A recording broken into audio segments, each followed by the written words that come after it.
Hey everyone, Kirk Reifels here, bringing you a 2020 CHR Limited at a beautiful pumpkin patch with this awesome pumpkin color. And in today's review, I'll go over the lighthearted design, detail the leather-clad interior, point out the great and not so great aspects, test its napability, and take you on a ride on this unique Japanese crossover. And before we get too far ahead of ourselves, please subscribe and hit the bell icon for notifications so you don't miss any news or car reviews in the future. All right, let's carve right into this pumpkin. Now on this 2020 Limited CHR, we have the Hot Lava. This was actually discontinued for the 2021 model year. So if you love orange, you're not gonna be able to get it unless you get a 2020 or older. Now these LED fog lamps are super bright, but you can only get them on this limited package. And from the side, the CHR is definitely spunky, just like it is from the front. You have these large fender flares on the front and back. These 18-inch wheels on the Limited look good. I like the ones on the XSE a little bit better.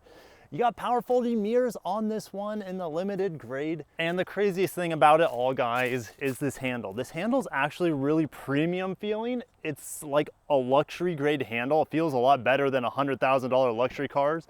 And the car's doors open and close, I feel like a luxury car. The problem is, if you have little kids getting in here, they might not be able to reach this funky handle, but yeah, very unique to the CHR. And the rear of the CHR is just as spunky as the rest of the design. You got lobster claw taillights, you have a little spoiler here on the trunk lid, and then you have a really sporty second spoiler right on top of the rear glass. And as a kicker, you have CHR on the reflector here down at the bottom. On the inside of this $28,400 MSRP CHR Limited, we have real leather in here, and that's something we don't always see even on a Lexus, since they have a lot of synthetic. New Lux is what they call it, and Toyota has their synthetic with Softex, but this is real leather. Steering wheel is perfectly sized for my hands. There's glossy black on it, and if you like glossy black, this is probably the best car for you to ever buy.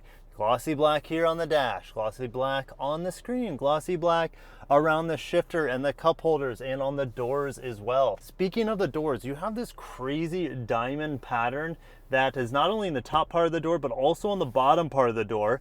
And then you have a weird diamond pattern on the roof as well. Now the dash comes out at me in just a little bit. If you're claustrophobic, maybe not the best thing, but it's so easy for me to just reach out and touch all the controls here since they just jut out towards me. And I do have some safety buttons on the steering wheel for the radar cruise control. It's full speed, as well as lane departure alert and lane keep assist. Now the 2021 models, which are coming out soon, are going to have lane tracing and roadside assist, but every other safety feature is in this 2020 model.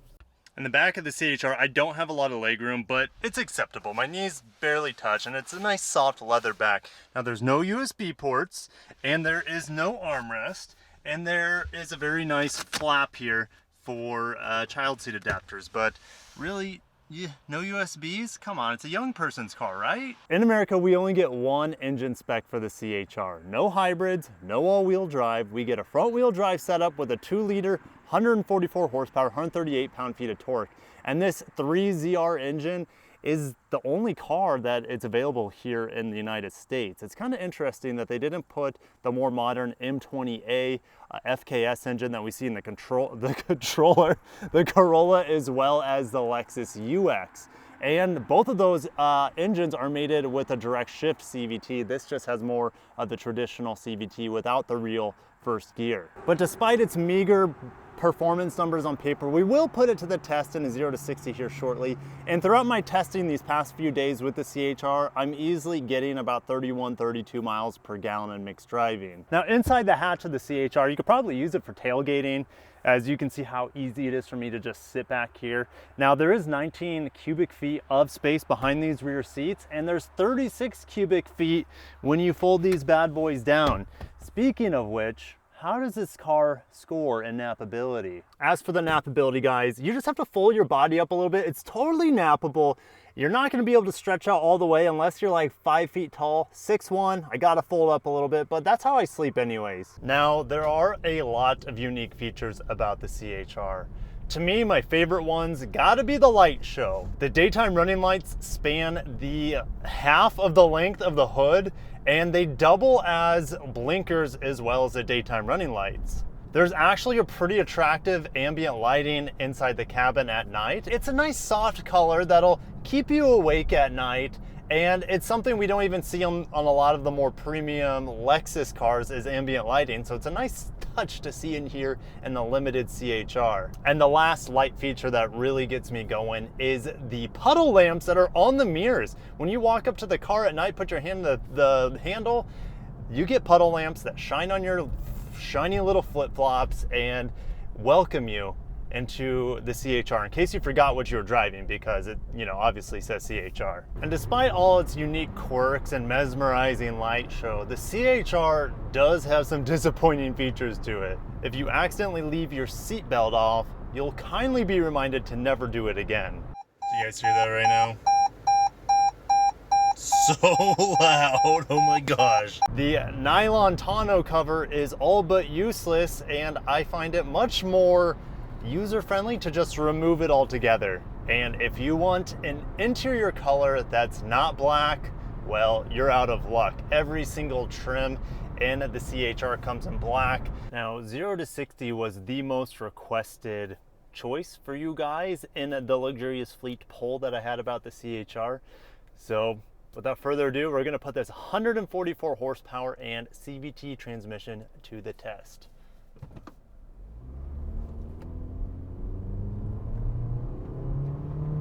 5,000 RPM. And there's 60. Okay. I'm not gonna do that again. So how this car behaves is that it acts like it has one really long gear till about, gosh, what was that? 50 miles an hour. And then it kind of fakes a transmission shift. And it does that a few more times after as you accelerate past 60. So looking at the results here, and it says I got 0 to 60 in 9.1 seconds, and it took about 500 feet to get there. So not a burner by any means, but you get good looks and good fuel economy. So I just finished that 0 to 60, and I'm doing a little turnabout here. And listen to this. That when the wheel hits full rotation, you get a really noticeable clunk as the wheel feels like it's hitting something underneath the car. Now, to test the CHR in its handling department, I've taken it to the most vigorous mountain Nebraska roads, aka slight hills in a really nice neighborhood is the best we have for figuring out how this car drives and turns. And of course, this road typically is very, very packed full of traffic.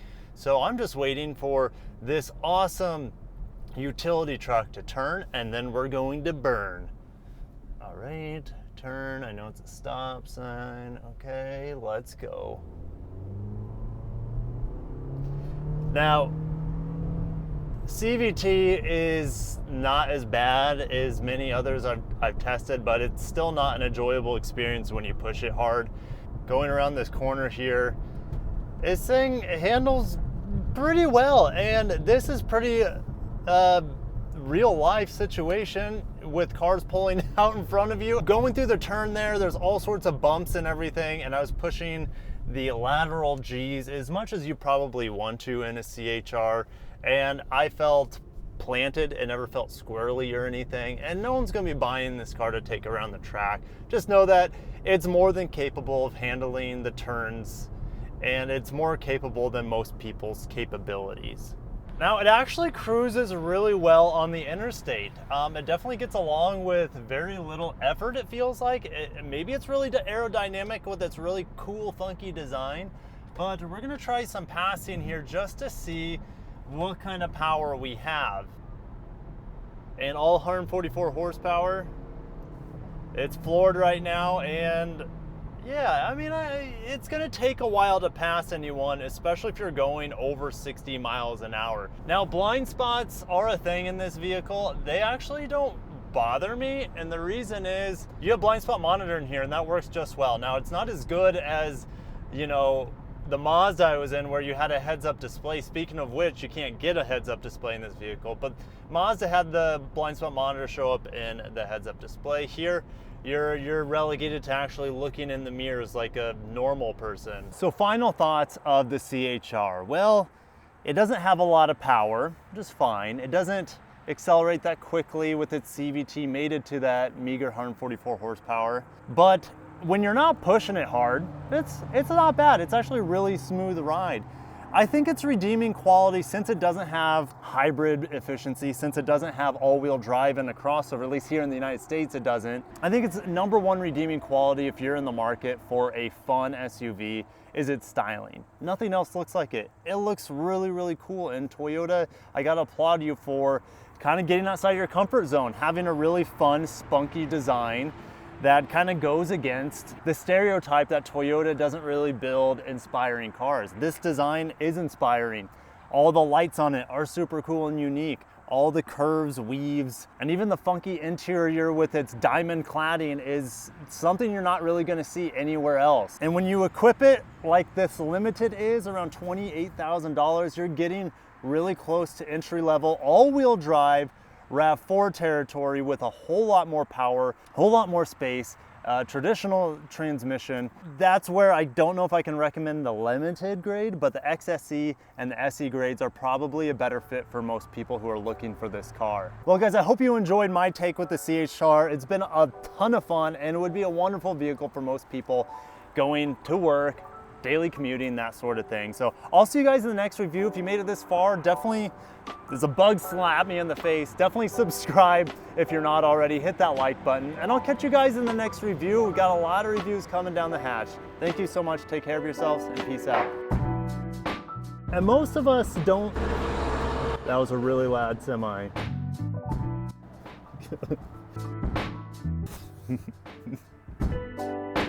And it's more of a small campsite for children. Oh my gosh, I can't take myself seriously right now.